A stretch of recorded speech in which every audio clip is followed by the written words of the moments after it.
A new £8 million plan to fund portraits of King Charles is causing controversy this morning. It's causing controversy with me, never mind anybody else. I cannot imagine... Russell Myers, our royal editor, is here. Now, I cannot imagine, in a cost of living crisis, that spending £8 million of taxpayers' money on portraits of the King to go up in public buildings can seem like a good idea to anybody, least of all the King. Absolutely. No, I think you're on the money there. I mean, when the Tory government have announced this, that the Cabinet Office have made these funds available, £8 million to police stations, council buildings, schools, if they want it. It was on the back of the news that there's been a new portrait released of the King, but it's not the portrait. It is basically a framed photograph of the King. Now, there is a precedent to this, of course. Many public buildings have, still have, pictures of the late Queen up in any of those places I described. But I can't imagine that King Charles thinks this would be a good idea. I mean, he's famously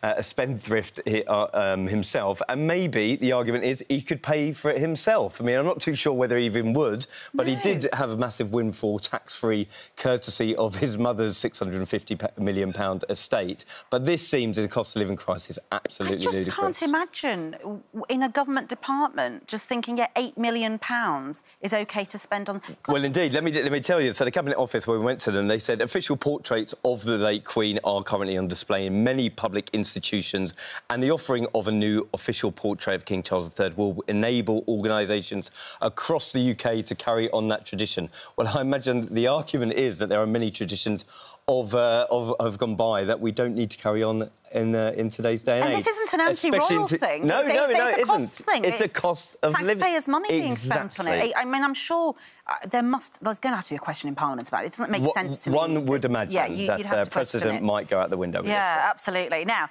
Madame Tussauds, though, this is a good tradition, and this is the one we really like. Yes.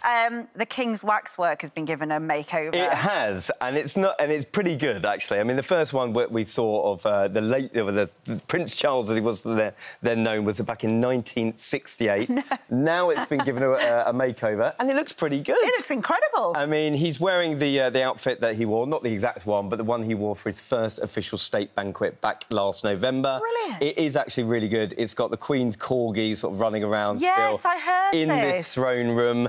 Now, it is much better, and I don't know if you've seen this, but there was one revealed in Paris last week. He was supposed to be going to France to kick off his state visit. But he couldn't go. But this isn't so good. He's looking a bit jowly. Who's that? Exactly. It's I'm not too sure what to make of it, but I'm glad he didn't get to see it. No, that looks like his distant cousin. Yes. So if you do want to get down to Madame Tussauds, this is a new exhibition they've got going on. That is fun. The tourists will love that, won't they, if anybody else? But listen, talking of great transformations, well, for the Netflix series of Prince Andrew's Newsnight interview, what an extraordinary transformation of Rufus Sewell, the actor. It's fantastic, yeah. I mean, this is going to be coming out next year, the big Netflix series on the back of the book Scoop, which was... I mean, we had...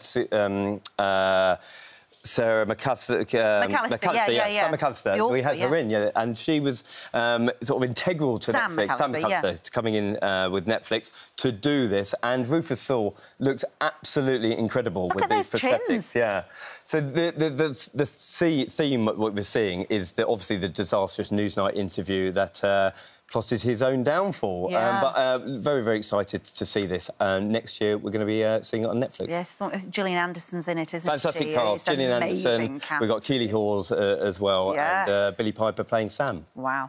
Now, there are also new pictures from The Crown, aren't there? Yes. 6th and final series coming out of The Crown, taking us from the mid-90s to the early 2000s. This is Prince William and Kate Middleton, obviously charting their romance at St Andrews University. Obviously, this series is going to be sort of the drama and the intrigue of the royal family. Still got Elizabeth Debicki playing Diana, and Imelda Staunton playing the late Queen. Really excited about this one, because season 5 was one of my favourite, firstly. So I think this one is going to be There's just something about this one, it just feels slightly uncomfortable because it's so current. That's the issue, It feels very voyeuristic. Yeah, that's why we're not going any further, because I think it would they'd have to predict the future, wouldn't they, on The Crown if they carried on going.